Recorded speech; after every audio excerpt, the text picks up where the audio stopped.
நான் துன்பத்தின் நடுவில் நடந்தாலும் நம்ம கூட இருக்கிற ஒரு தலைவர் அவர் சொல்லுகிறார், நான் உங்களை அனாதையா விட மாட்டேன், நீங்க கைவிடப்பட மாட்டீங்க, உங்களை திக்கற்றவர்களாய் விடேன்.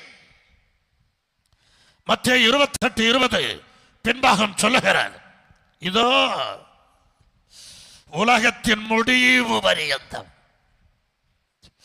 இயேசு கிறிஸ்துவின் வருகை இந்த உலகத்தின் முடிவு பரியந்தம் சகல நாட்களிலும், வார்த்தையை புரிஞ்சுடுங்க, உலகத்துல ஒரு பகுதி தான் நம்ம வாழ்றோம், பெரும்பகுதியான வாழுகிறது கல்லறை தோட்டத்தில்.